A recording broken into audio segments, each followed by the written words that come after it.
Okay, thank you for having me today. I'm excited to be here.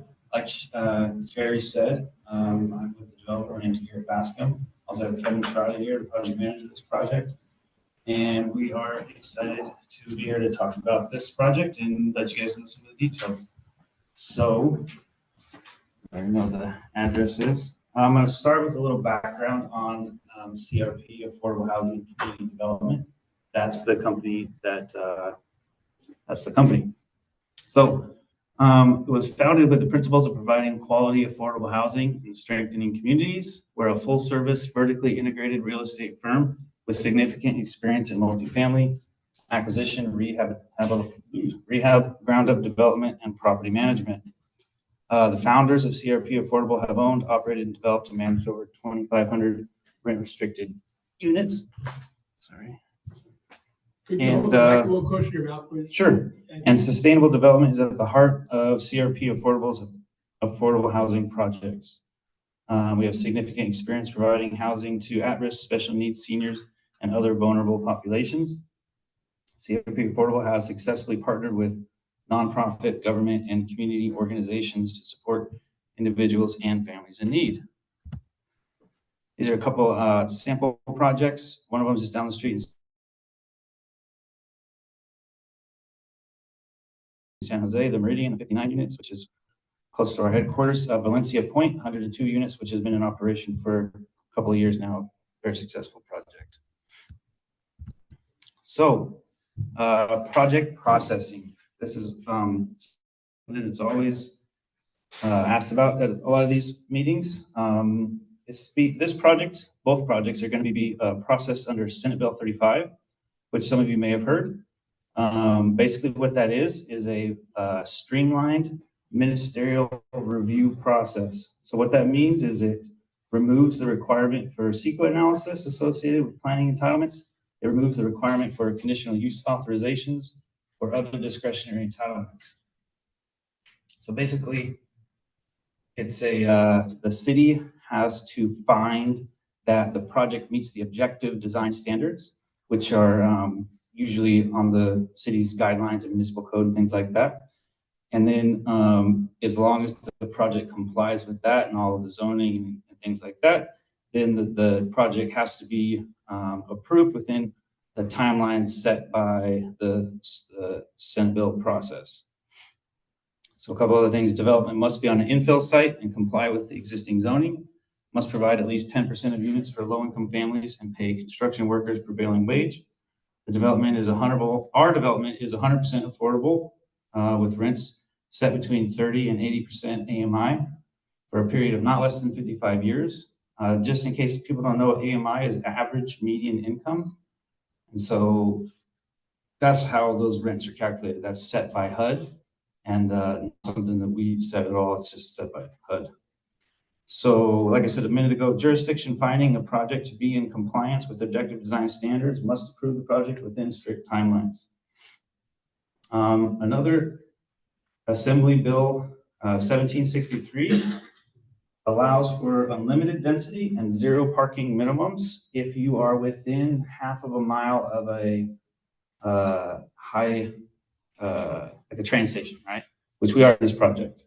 So this presentation today is really just for informational purposes. Yeah. All right.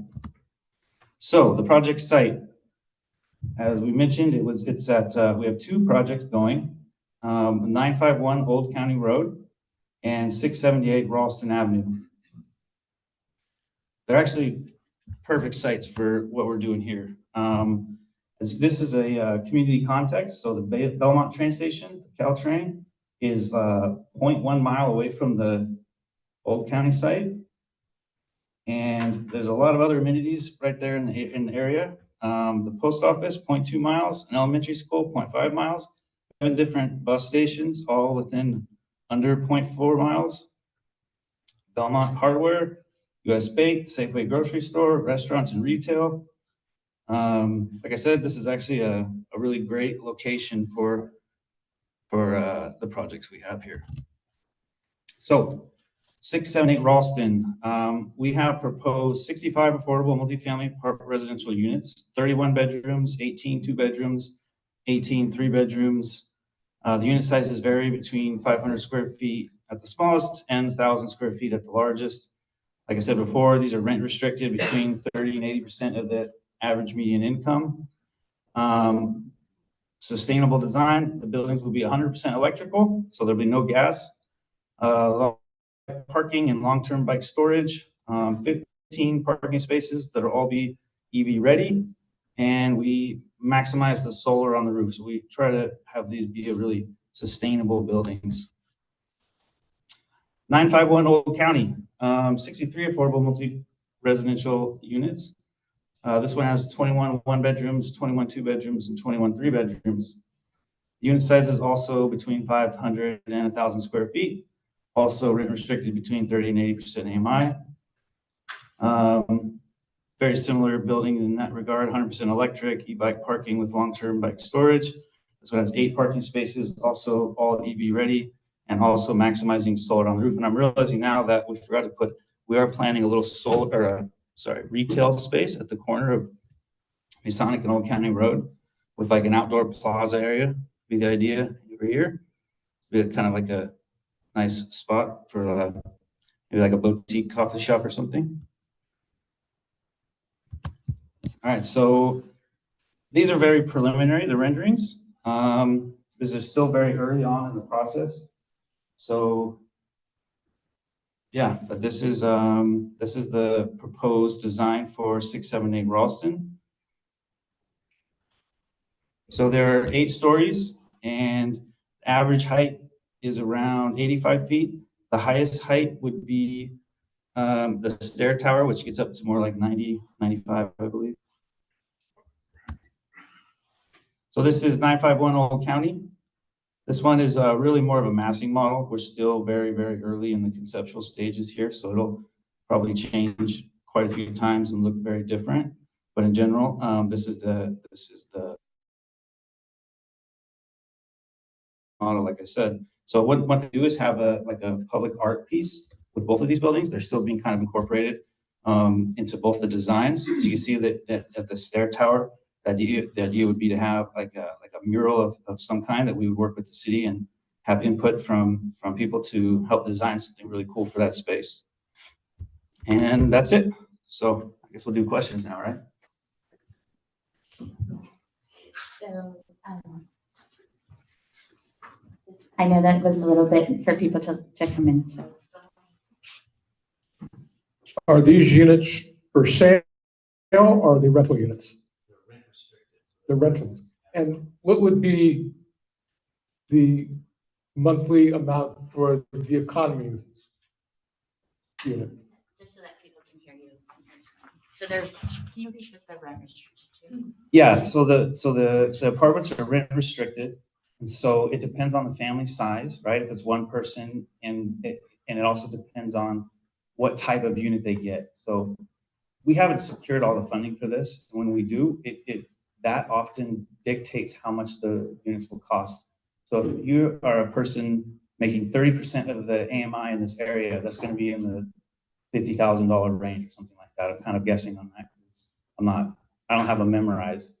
But so then the rent for that would probably be in the $1,000 range a month for a one bedroom, but it really depends on how much the individual makes and what size they have. So would a person working at the Wendy's right on the corner there, would they be able to afford to live in your unit? That's the idea. That's what this is for. I'm not sure the mic's gonna work. Yeah. And you said how many parking spaces were available?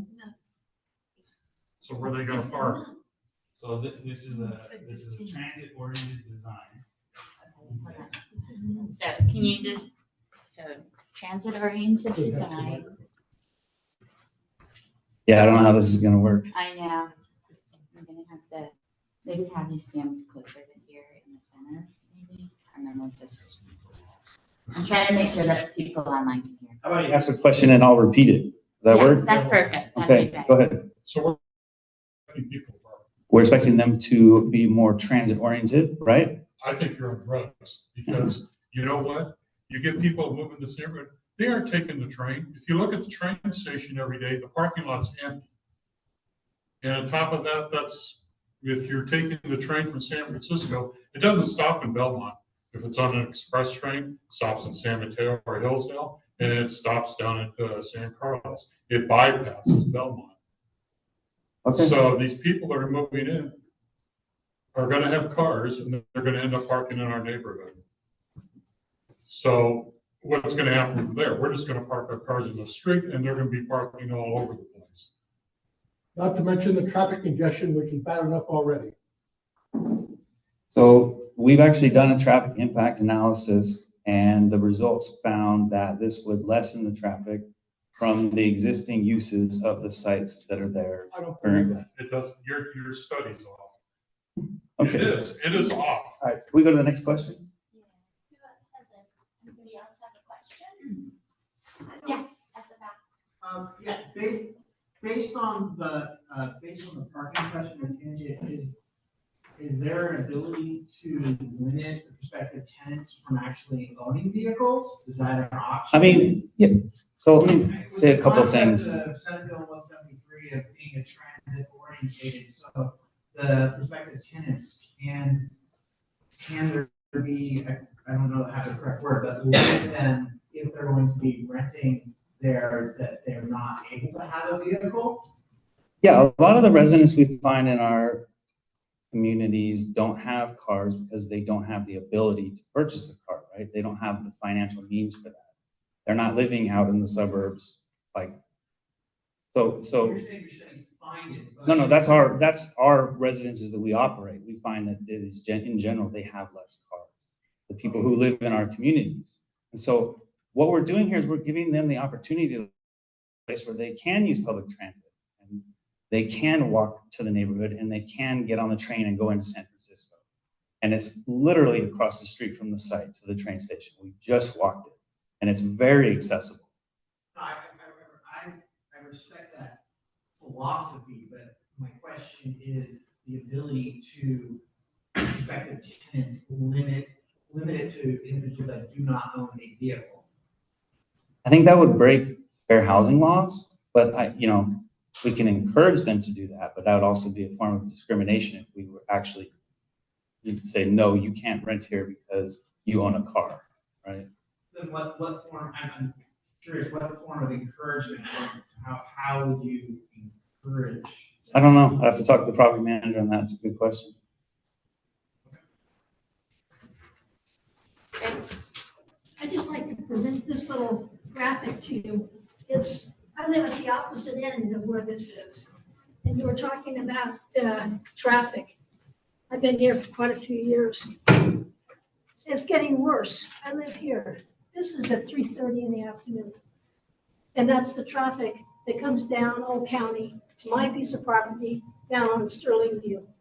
And you can kiss your parking goodbye, whoever wants to live over there by the new development.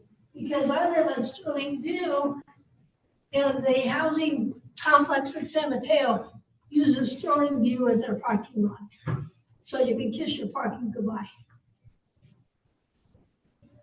Just Not really a question there, but. There is not a question, it's a statement. Okay. So, did you have a question? Right. Oh, and then, okay, so why don't you go and then No, I don't. you're okay. Okay, go ahead. Yeah.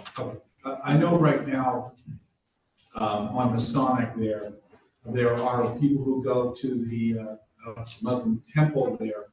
It's a very small parking lot, it handles maybe 12 cars. And when they have their services, whatever you want to call them, they park over currently at the end of Masonic in where that shopping center is, which I know in the future is going to be another proposal, 139 units, and that you're not doing that, but I just wonder, have you guys taken that into account that some of these places where people are parking right now that are already existing parking, I really think parking needs to be put in there. I know it's transit-oriented development, but right now,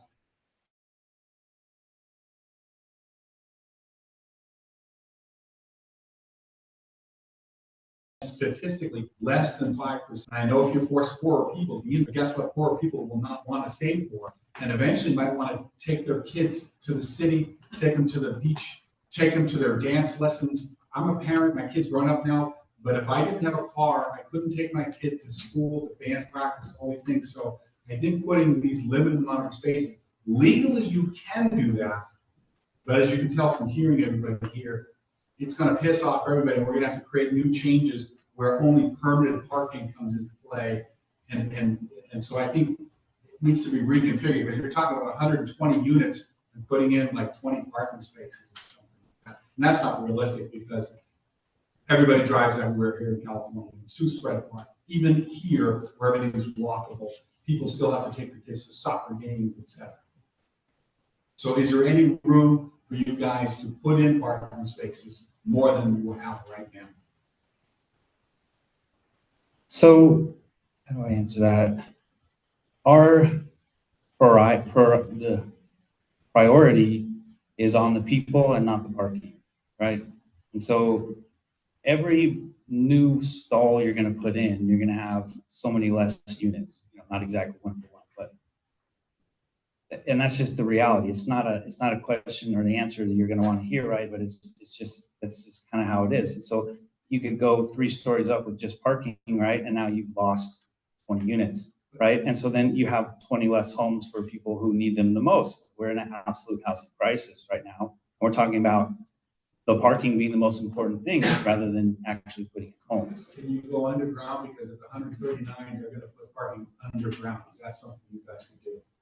It can be done physically, but how these projects work, they're publicly funded. And so we're very cost aware. And spending less money on the project doesn't make us $1 more. It has nothing to do with that. It's a competitive bidding process where we apply, not bidding, it's a competitive application process where we apply, and it comes down to a tie-breaking score where the most expensive projects never get built. A parking space in an above ground garage costs $40,000 to $50,000 per stall. And this is a prevailing wage job, so that'd be 25% more. What's, if you wanted to add 60 stalls at $50,000 a stall, you're talking, $5, $6 million that you're adding to this. The project will never ever get built. It's just not financially feasible, right? And so the character of the neighborhood is going to change, and people will live there and have cars. It's not going to be, people who have always lived with a car in their whole life and they're taking their kids to soccer practice. You're right. That's not going to happen, but it's going to be people who have never had a car or can get by without a car. Those are the people that are going to live these projects.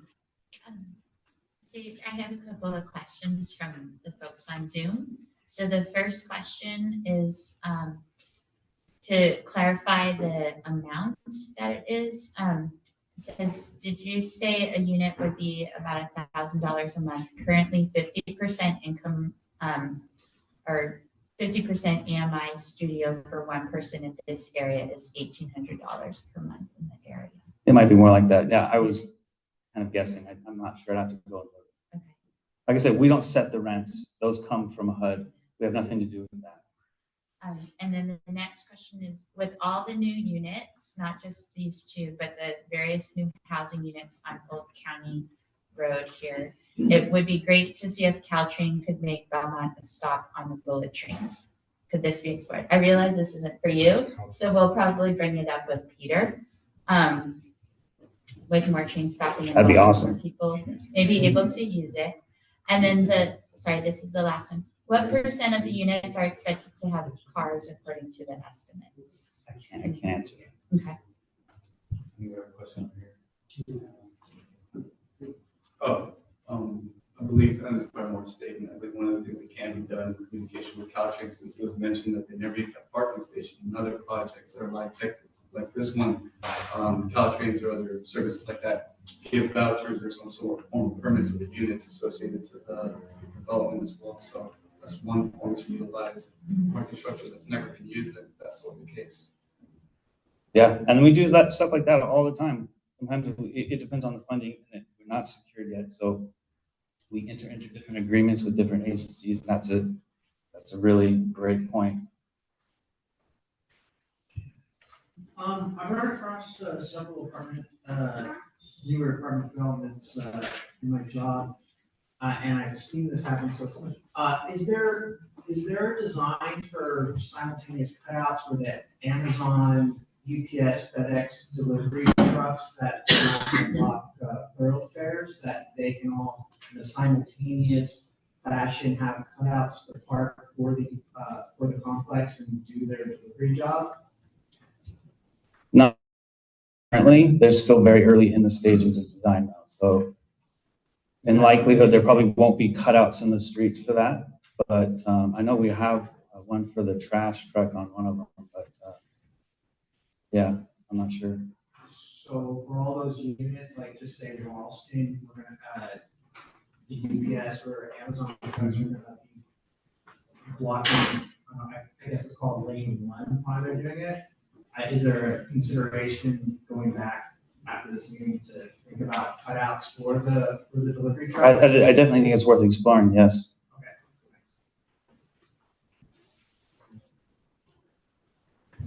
I saw one over here. Yeah, I'm sorry. Curious about whether any of these units are set aside for people who work in them, so that we can ensure that, our workforce here has places to live. Same question as giving preference to somebody who doesn't have a car. It's considered discriminatory. But like I said before, we find in these that people want to live where they're working. This gives somebody the opportunity to live where they're working, especially if they're working at, Burger King next door. This actually gives them the opportunity.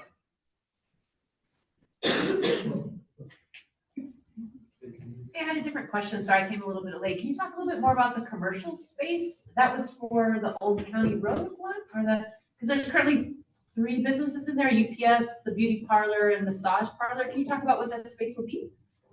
I don't know what it'll be. I would love to be able to say that. Right now, we're setting aside, what is it, Kevin, like 1,400 square feet or something like that? 1,500 square feet. And so it could be, I don't know what it'll be. That's really hard to say because it'll be like a tenant improvement once this is done. So it could be anything. Okay, but you're thinking commercial retail, something like that? Yeah, there's a good location for it. So Yeah, as far as I know, those businesses have been pretty stable for a while. Any other questions? Can you speak a little bit about how projects like this get funded and then also the general timeline?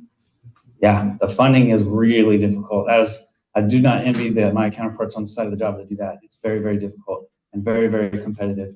It often takes 1 year minimum, more like 3 to 4 years to get funding in place and to get permits. So this could be that here. And then it takes another 2 to 3 years for construction. So it could be, the earliest this could possibly be built would be 3 years, and I think that's a miracle kind of project, but it's more likely probably 4 to 5 years is a realistic scenario. But the funding is it's crazy. It comes from so many different sources, and you have to just hodgepodge it all together through different, county funds or city funds or state funds, different programs that you apply for. It's just very competitive. That's why I can't really say what the AMIs will be right now, because it's we'll set aside this many units for this population under this AMI category. And then you win it. Okay, now those units are set aside. Sorry, I just want to piggyback on the funding question.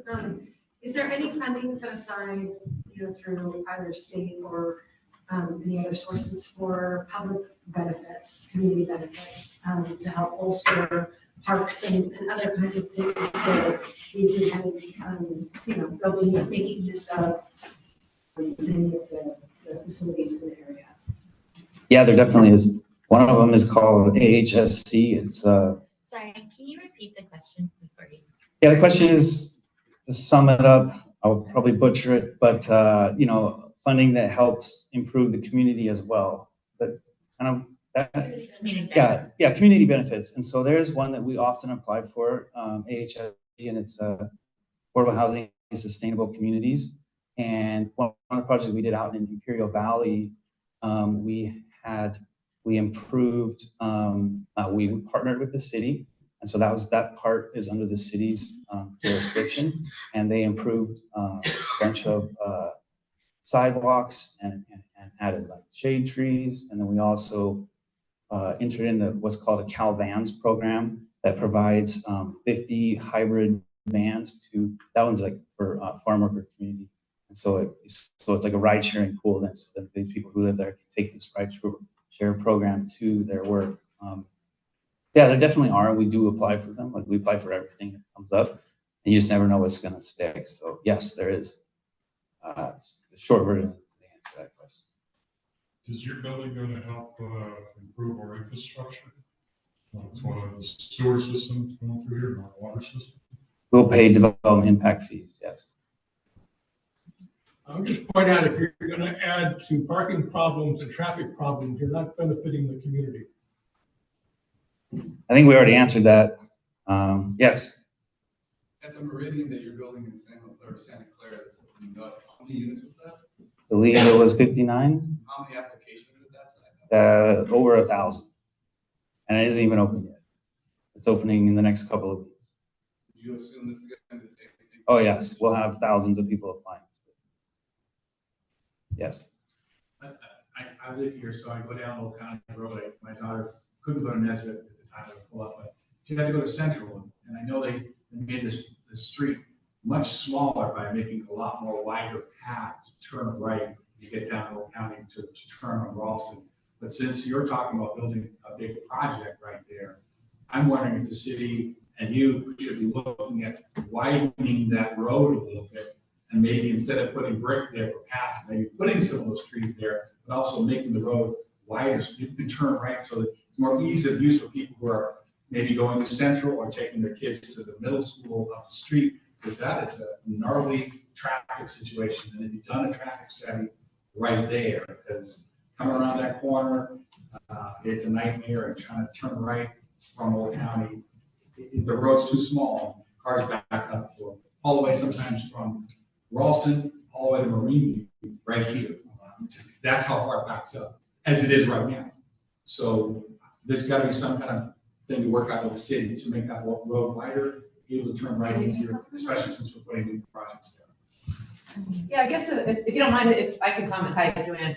We brought that up with Peter at a previous meeting, and he brought it back for some study and said that it's like on their list of things they're looking at. They would need a funding source for it. Okay. Yeah, basically cutting into the sidewalk, right, so the right-hand turn lane. Yeah. Yeah, my son goes to Carlmont, same thing, like he can't get to school in time, and he can't make that right-hand turn. So Peter has that on his list. I'd love to get an update of where they are. Right. Yeah, I don't know if this project could help fund that, but yeah, maybe that could, But if they're yeah, cutting well, into it, Peter's they here, can right, put some so. trees and they can look nice if they're cutting. Yeah, we've all identified that right-hand turn, it's like, so having the left protected left, you guys have seen that improvement, right? There's the yellow, the green arrow, so we can all make that left, now we gotta fix the right.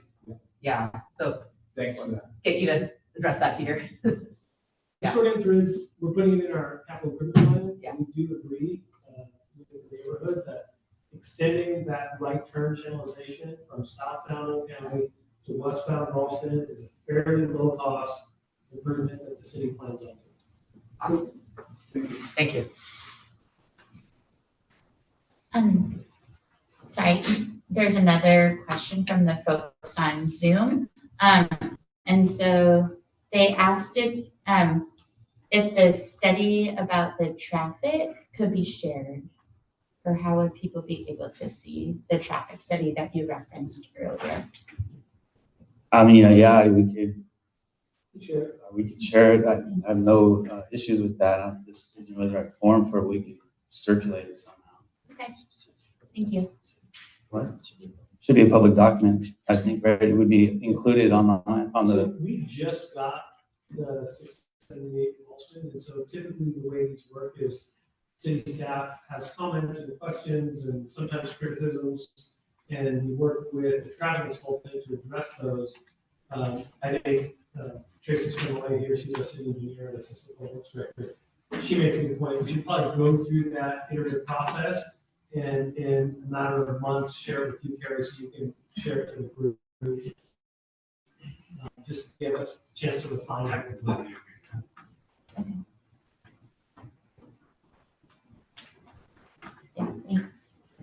So you mentioned that you would have thousands of applications for the residences available. Do waiting lists get created, or how does that? Yeah, that's also a difficult process. There's a lot of screening and background checks and income verification that goes through. We have a whole department. I don't have anything to do with that, but it's a very in-depth process. So a lot of people get, oh, you actually make too much for this, or different things come up like that. Yeah, then there's always a wait list. It's very low turnover. Well, I mentioned most of the time there's large amounts of applicants, and unfortunately it turns into a lottery system. Because it's just impossible to.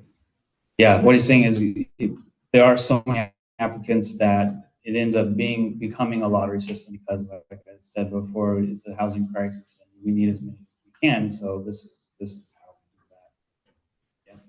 These were all 100% affordable. It's not like 10 or 15%. It's 100%. 100%, both. Awesome. Okay, thank you for clarifying. So what happens when a tenant who's fortunate enough to win the lottery or move into that building manages to expand their income to the point where they would no longer qualify to get in there? Are they bounced out of the building then? Or how does that review work? I believe that they get recertified once a year. And so then, yeah, if it came up, we would go with all standard laws to allow them time to find a new home. But yeah, this is publicly funded. They would have to move. That was the case, yes, yeah. There's usually relocation assistance associated to that. Yeah, which means relocation assistance would mean we help pay for them to find a new home at that point. Who is funding that? California and the federal State of government, California.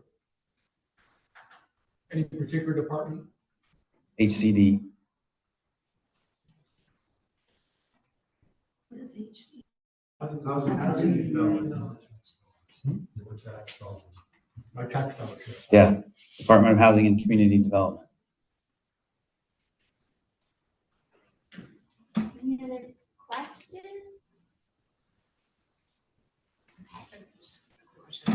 Gonna go before the city hall for any type of, I know you mentioned it was ministerial, and I know it was a meeting with Carlos, you mentioned potentially February. Will there be any public meetings this project, or will it simply just be approved ministerially? Tonight is a community meeting related to these two projects. Okay, thank you. Information. So no. Wait, and would that also be accurate for the other project as well? Anything, can you clarify, Carlos, since you're here? The 6, 7, and 8 project is already on, but I know that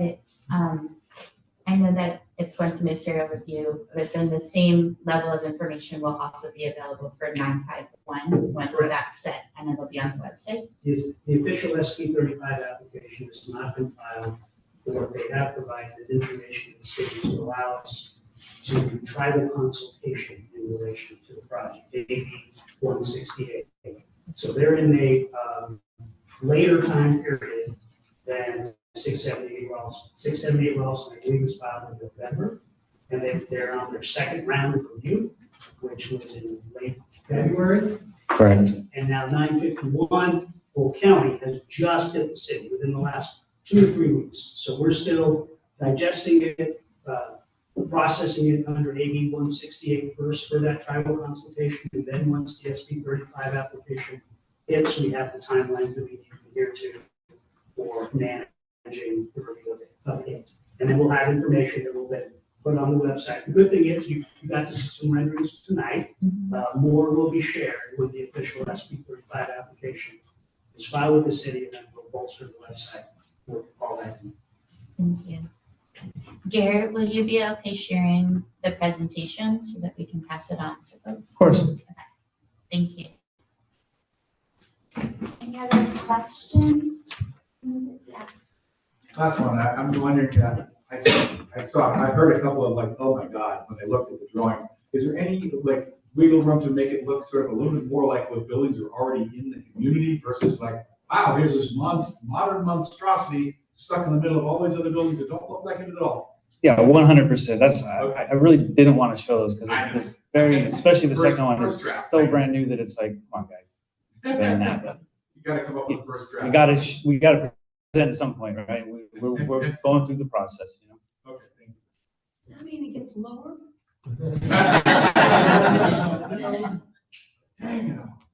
But what we'll do is we'll do things that'll help step it, you know, with different material changes and material breaks, things like that. But in general, no, they'll say that.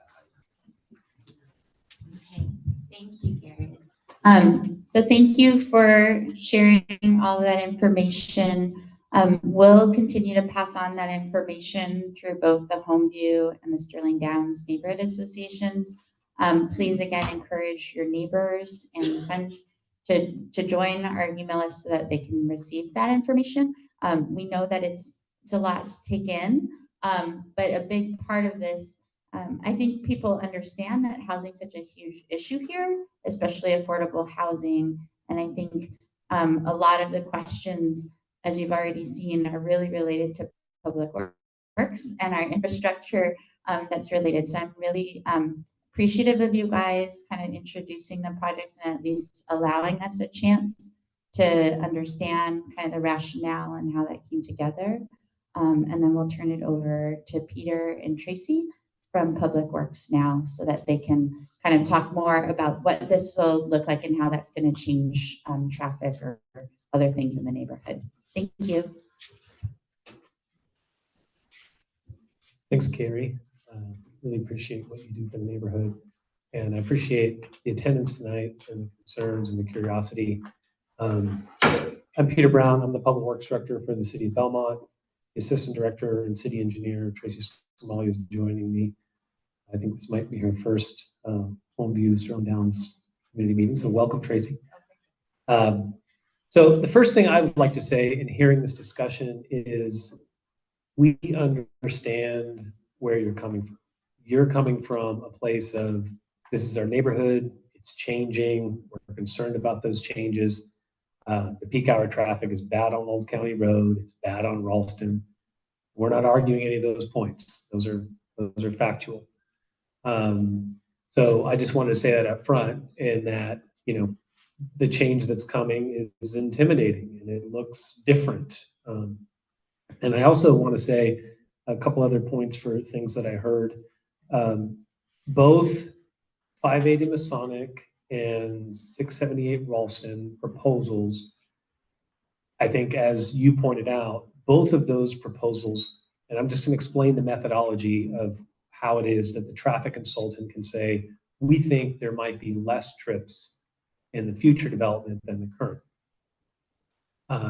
The way that works is family housing. There's a standard number of trips that come from, you know, mid-rise housing, say 4 to 10 stories. That number is around 5 or 5.5 trips per household per day. And so you can multiply that times 60 or 63 or 65 units, and that's the total number of trips that's estimated on average for this type of development that is adjacent to housing. There's some other variables in there, one of which is called a parking reduction. So I want to talk about that too, because that's fascinating to me as someone who's studied cities, parking and trip generation rates for the last 25 years. So let's take the 678 Ralston. I think there are 65 units in about 15 parking spaces proposed. So that's not very many parking spaces, right?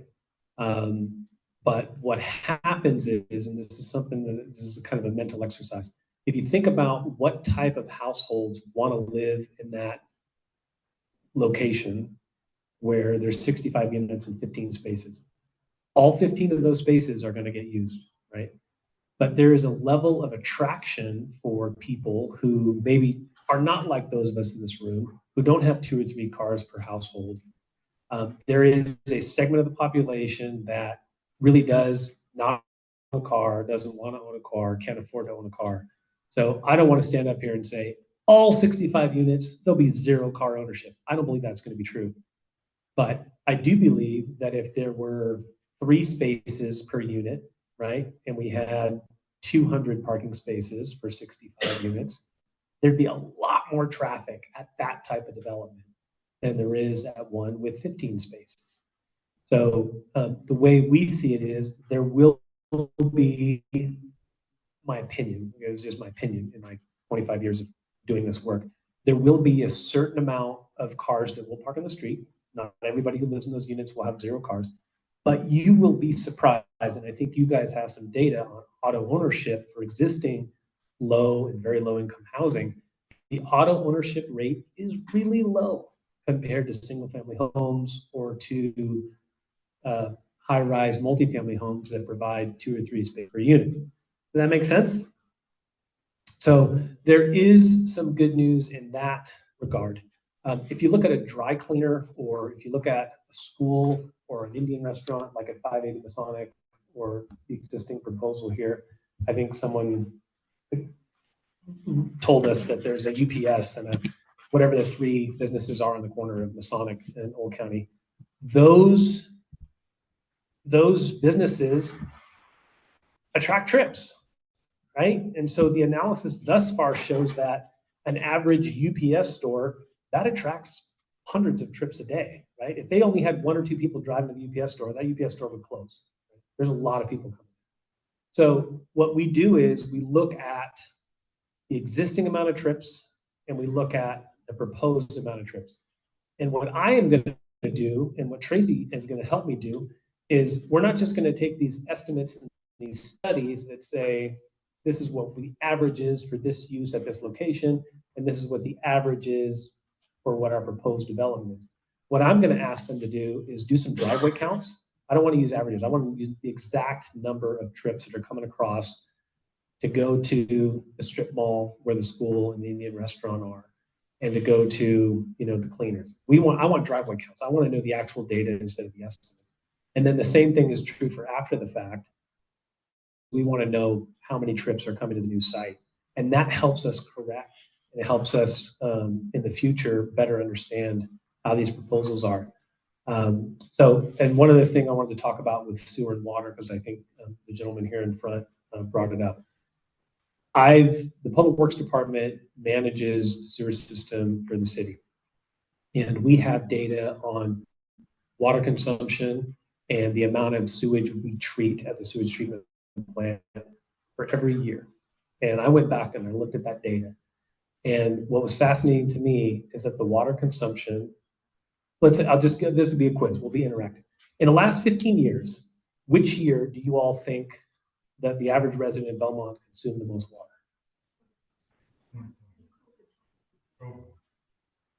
Residential, yes, but commercial went down so much that it was about a wash in 2020. Another guess. Probably before all the droughts, so. Before the droughts.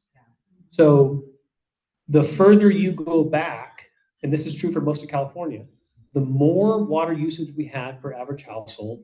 And if you think about it, there's a direct correlation to sewage treatment, right? Because all of your pipes from your kitchen sink to your shower to your toilet all go through the same sewer system to the treatment plant. So what's very interesting to me is we see a drop, and it's not a small drop, it's a big drop in the 15 to 20 to 30% range of water consumption and the need for sewage treatment. So our sewage capacity has actually increased over the last few years because we've gotten so good at being conservationists and not running our faucet and not running the water whenever we need to. So that has enabled, and the point I'm making here is that we don't have big concerns with the amount of development that's coming into Belmont as relates to water and sewer consumption, because we have capacity in our system. Many of you know that the 815 Old County development paid for about 80% of a new sewer main system on Hiller, and they're paying for about 25% of the Hiller lift station, which is being upsized this summer. So that's, I think, about 15% affordable, correct me if I'm wrong, Carlos. So that's 85% market rate. So on the market rate developments, of which we have many, those are the ones where we're better able to exact improvements for infrastructure than the 100% affordable ones. It's very difficult, aside from the basic required fees that I think you talked about paying into, development impact fees and whatnot, for 100% affordable projects to do a whole lot, because their margins are super thin, their performance are super tight, and they're actually getting a lot of loans and grants and tax discounts in order to be able to build these projects.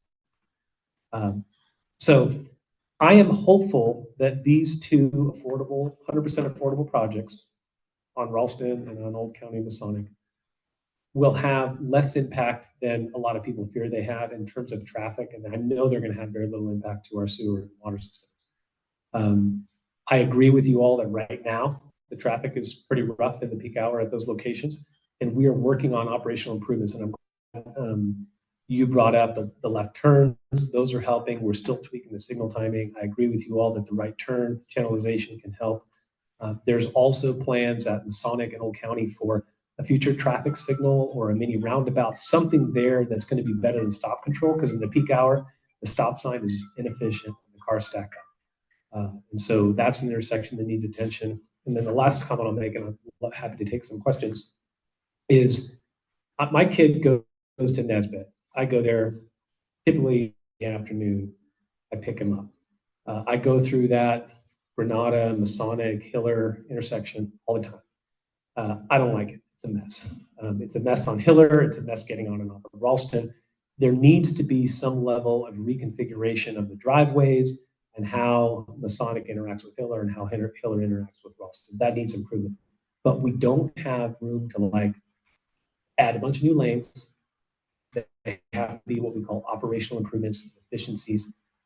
And we are putting in for about $350,000 from the county to improve bike infrastructure, putting bike boulevards in on Hiller and on O'Neill, and a bunch of other things in our bike plan. And that's not going to change things. It's not going to take everybody out of the car. It's not going to make 100% difference. But what it does do for 5 or 10 or 12% of the population that might be willing to get on the bike or walk somewhere, there'll be some benefits that will encourage those folks to help that out. And the reason why a small number like 5 or 10% matters is because in the peak hour, it's just that much more helps the peak hour go down. So if I take an example, let's say Old County and Ralston is bad for 45 minutes between 8:20 and 9:05, not that bad aside from a 45 or 1 hour window.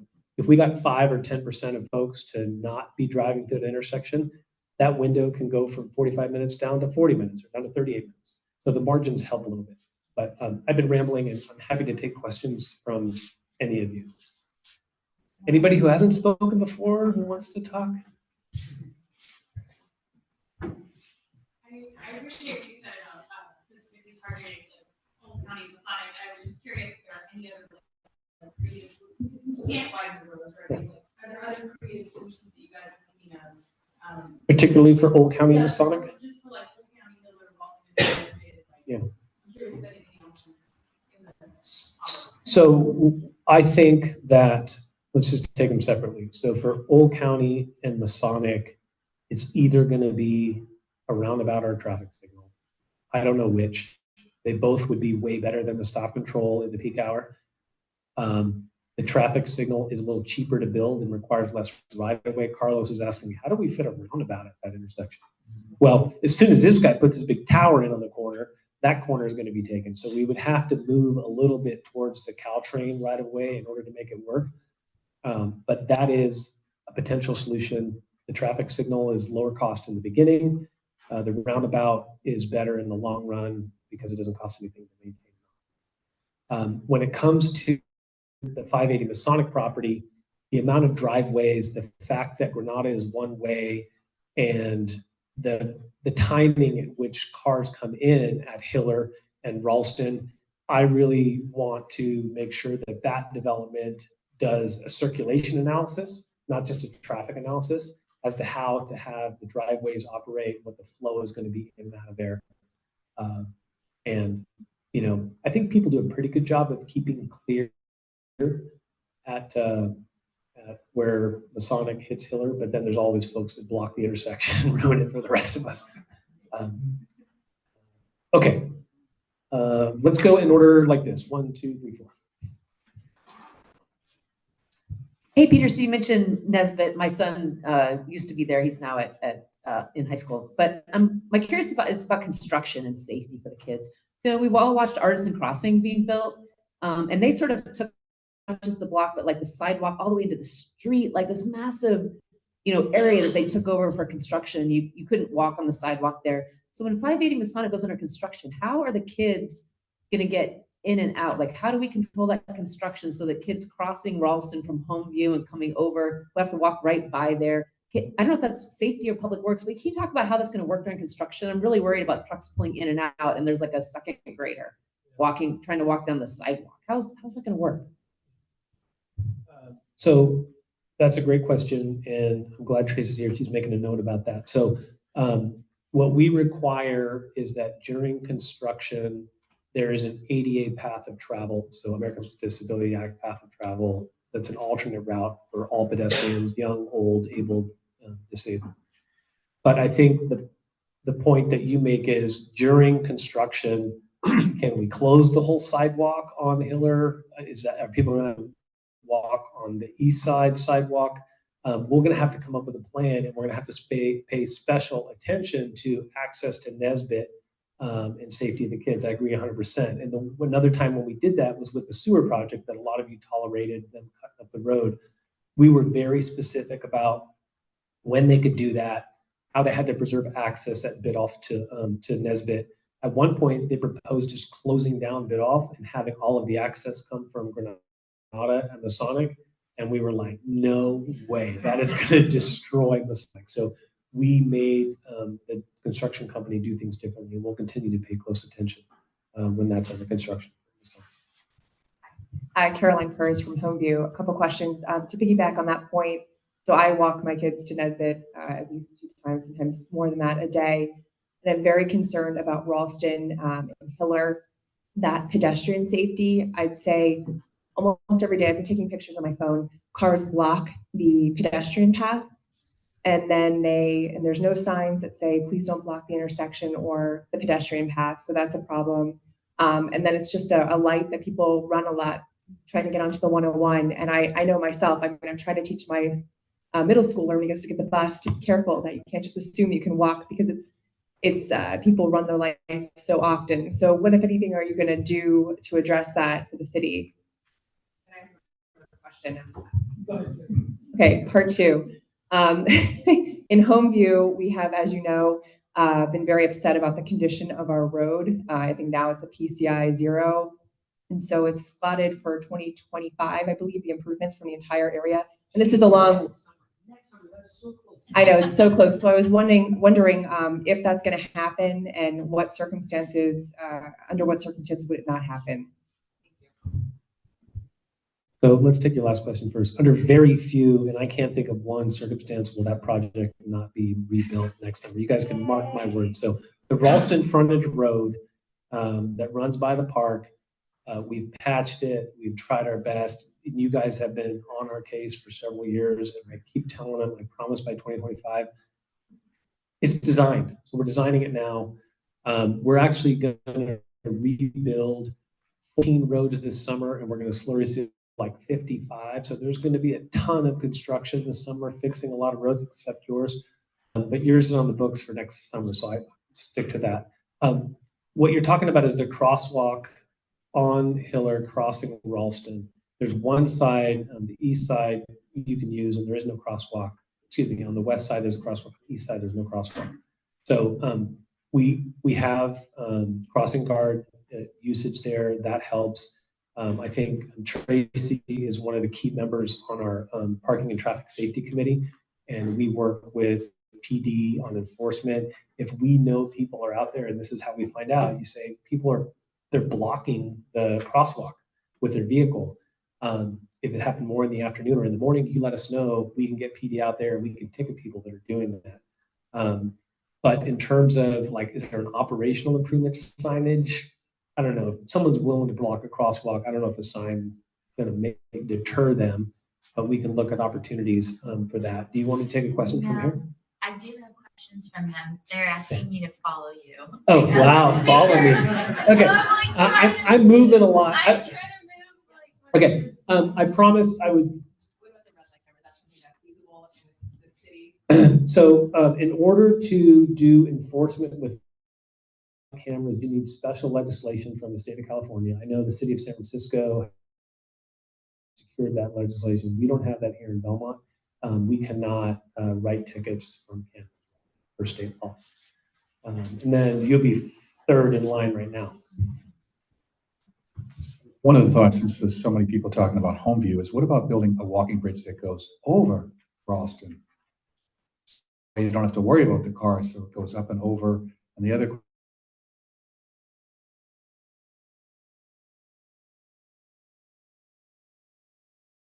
is related to how many units we've built. I know we have we need to meet here in Belmont. How close will we be with these two? Are we getting there? Are we somewhat closer? Or still a ways to go? Just trying getting there. I am all for creative ideas, and the way we traffic engineers talk about your ideas, we call it grade separation. So you're talking about a grade separated pedestrian bridge that goes over Ralston in the Hiller area. Yeah, so that's up at Elmer. So the only downside of that is you're talking about $14 to $20 million to build, to create the landings. It has to be ADA accessible. The maximum slope is 5%, and then it needs flat landings every 30 feet.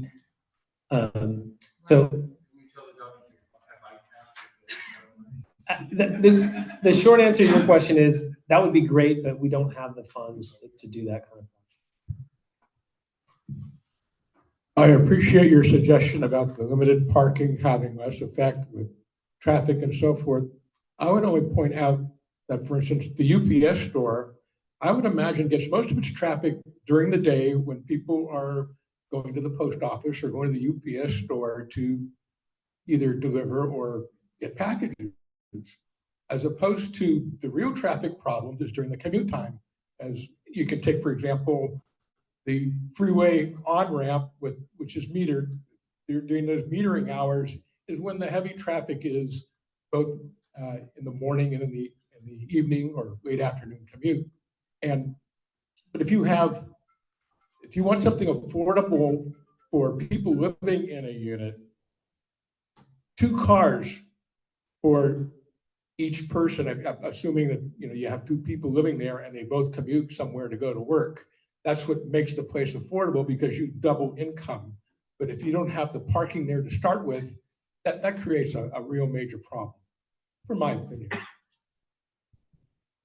Point taken. The one thing I wanted to mention, because I heard it suggested in this room, Tracy and I have been working on the trash pickup issue at 678 Ralston. So if you think about 65 units, it's not like where we live, where we get trash picked up once a week. They're going to get it like 3 or 4 or 5 times a week. So that is an issue where we can't just pick it up in the right of way. We can't block any lanes of Ralston, right? It just won't work. We can't have cars stacked up so a trash truck can pick up trash in the right of way.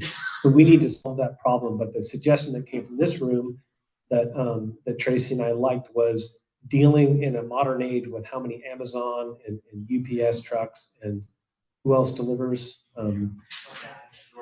DoorDash and all those other folks, right? I will walk. I've never gotten a DoorDash, I'm happy to tell you. I'd rather walk downtown and get it myself. But I agree that when it comes to pickup areas, whether it's a designated curbside spot that's for loading and unloading or pickup, we got to come up with a solution such that impact is minimized. I think I have an easy solution to some of the traffic on. I think I have an easy solution for the traffic on Old County. Is this? No, entirely, absolutely not. The traffic signal down on Lori Meadows.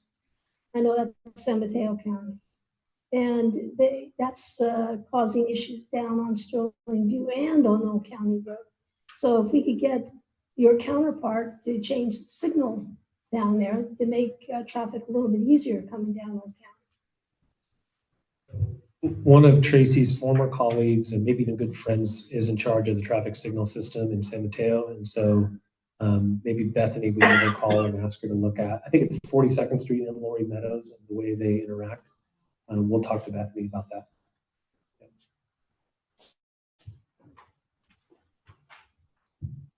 Yeah, not really a question, but a comment. With respect to a potential roundabout at Masonic in Old County, I feel like that certainly could improve traffic circulation, but I'm most concerned with the roundabouts that there's adequate care looked at how you manage the pedestrians through those intersections. Because I know roundabouts are pretty easy for the cars to figure out. It's a little bit trickier to kind of figure out how to get the people around that intersection as well. Yeah, and we'll get the roundabout traffic signal. I prefer one over the other debate, and that's a common debate, but that is a very astute point. So roundabout design requires a lot of things, and I think just in summary, pedestrian safety is really important. Typically, you pull the pedestrians a bit away from the actual roundabout, and they cross in an area that is separated from where the vehicles enter. And the safety record, the beautiful thing about roundabouts is we have a lot of data in where intersections have been converted from stop control to roundabout control. And don't take my word for it. Look up roundabout safety analysis. The analysis for people driving, for people walking, and for people biking, the safety record is better. But you're right. If we were to do it there, we would have to pay particular attention to pedestrian access and safety. I've lost track of, I know there's a lot of projects happening all in that little area, and I've lost track of how many businesses will actually be left when this is all said and done. And I'm hoping that we've talked about traffic and parking for people that live here, but also there are some businesses that have people coming to them still. I'm assuming the mosque will still be there. I'm assuming there will still be a post office. So I'm hoping that there will be a plan to work with those businesses that draw people that are not necessarily coming from our neighborhood, so that they can park, because they already have limited parking. If we're losing the street parking and other things around it, that could be an even bigger challenge. Fair point. Yeah, I think Carlos, who's been with the city for 24 years, if I'm guessing correctly, has worked on multiple, and David's here too, one of our principal planners. They've worked on general plan updates, and they've been dealing with zoning and how to accommodate everything we need to accommodate. The pressure really is on us now for housing and affordable housing. But I agree with you. We need to pay attention to the business community. We need to pay attention to how folks access those businesses. And I'm happy to take any more questions or comments. Or Tracy, do you have anything to add? What am I missing? Everything's great. I did have some questions from Zoom. So the first question, I think you addressed this with a pedestrian bridge question, but it says Ralston and El Camino Real is already a severe bottleneck. Can there be an overbridge or flyover built for El Camino Real traffic similar to the Caltrain Bridge? Traffic in both directions will move much more smoothly with some such. Probably not, just because of the cost prohibitive nature, but I will say this is another interesting piece of information. So how many of you have used the Hawk signal by Panda to go across? Does anyone prefer that to cross? Oh, you got a thumbs down over here. I use it. I prefer it to actually crossing at El Camino in Ralston. I like it when the red lights flash and everybody stops. You can have opinion that differs from that. That's okay. We're looking at putting in another one of those at Hill Street. So we have an affordable housing project that I think is 37 units, 37 at Hill Street and El Camino. It's actually going to be on both sides of Hill Street on the north and south side. That project, I think per the general plan in the Belmont Village specific plan, called for pedestrian improvements and a hawk signal type crossing to the train station. That is another 100% affordable project. The hawk signal is like $1 million to build. And that's at grade, right? This isn't a bridge that goes over El Camino. This is going through that median, creating a new high visibility ped crossing. And the city, in partnership with the Affordable Housing Project, is going after grants and working on design. So that's going to be what I'll call the nearest term pedestrian improvement going across El Camino. So. Sorry, there's two more. Okay. Sorry. The second question is the city doing a study of the aggregate traffic impact of all the developments and new units and cars? Ralston and Old County Road can't be expanded. So what other ideas are being explored? More buses, shuttle from Calhoun, something else? Wow, this is such an informed crowd. So yes is the answer. We are doing the best we can right now to what we call assess cumulative impacts. So each project has its own project level impact. And then the general plan envisions that once we build all the housing and all the things we're supposed to build over the 20 or 30 year horizon, how many trips will that be? Well, it turns out that the amount of build out we thought we had in 2017, we adopted our general plan. We're actually getting more intense development pressure than we anticipated 7 or 8 years ago. And we've put in a transportation master plan grant to really look citywide. We want to bring in a team of transportation experts to come in and help us. I think we failed on the first grant, but we got good feedback from the granting agency that said, hey, if you want to make your application stronger, make these changes. We resubmitted that, and so we're waiting to hear if we can get funding for a transportation master plan. And really what we want to do is capitalize for the benefit of the residents on all this new development, get as much money as we can out of the market rate development and the commercial development and the biolife sciences that actually have money. The tax credit financing, affordable housing folks don't come to the table with much money, so we can't ask a lot from them. But we are going to implement a transportation master plan, and it's going to look holistically at exactly what that question is. What are the impacts of this whole thing? How do we improve it? We've also begun discussions with San Carlos and Redwood City, who are also experiencing high levels of interest in new development. And we're talking about setting up what's called a transportation management agency between the three cities and the development community. And the way that works is the developers have to pay for bicycle and pedestrian infrastructure, the Bay Trail network. They have to improve as much of that as they can. Crossings of Ralston and Shoreway and Oracle Parkway, those all need to be improved. And then they also need to pay into a shuttle service that would run between these new developments and Caltrain in both San Carlos and Belmont, and have circulation so that there's actually a connection between the public transit and the businesses that really alleviate folks from having to drive everywhere they go. So all of that is in the works. It's in the early stages, but don't pretend that all this development can come in and we're just going to do nothing about it and everyone's going to drive. That is not the angle we're going. We're trying to make sure that we address it as holistically as possible. There's one last question. Both the left only and the right only lanes going up on Ralston and just before the Old County Road seem to be underutilized. The left turn signal is on for way too long. The right only lane would be better utilized for traffic that needs to go straight at that light and turn right on El Camino. Any thoughts on this or proposed changes? So many, but this is very specific, and I like to nerd out on traffic signal operations. So this person should send me P Brown, letter P, color brown at belmont.gov, that specific email, and I'll talk to that person about that. That's very in the weeds. So yeah, we had a couple more. Just a quick follow on, you had mentioned that there might be a new flashing crossing on the Camino.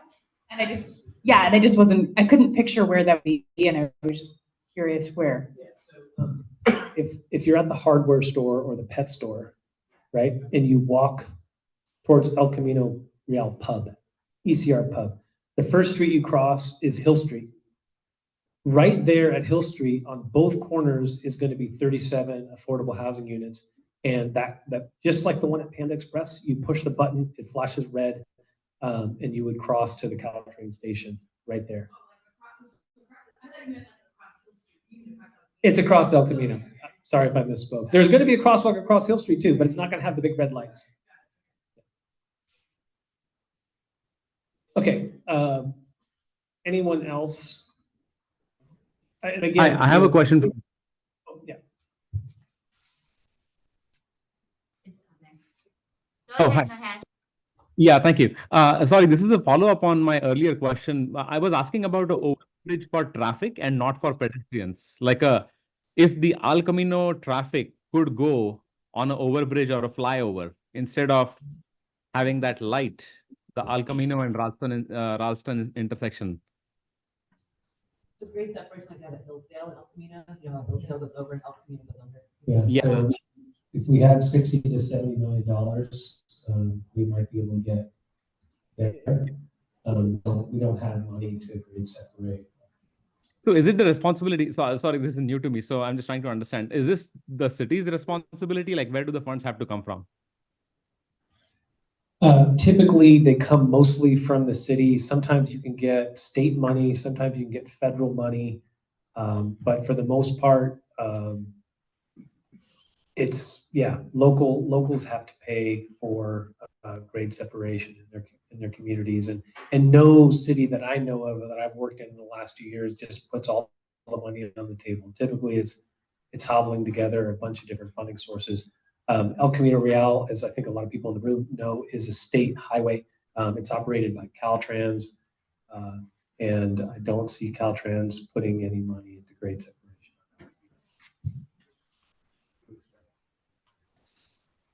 Okay, well, I would love it if that was it. And again, we at the city, we very much appreciate your concern. We appreciate how much change there appears to be coming down on the neighborhood, but I will say that the team is strong and we care about the community and we want to mitigate the impacts and work with you. And I'll tell you what, it's not often that I've come to a meeting like this and the past meetings I've come to, and I've heard really good ideas, practical ideas like extending the right turn lane, improving pet safety during construction. I mean, these are really good ideas. So I thank you all for that. Thank you. Okay, so that's it for the evening. Appreciate everybody's time. We will get the presentation from Garrett and share that with folks and then close out the meeting. So thank you all for being here tonight.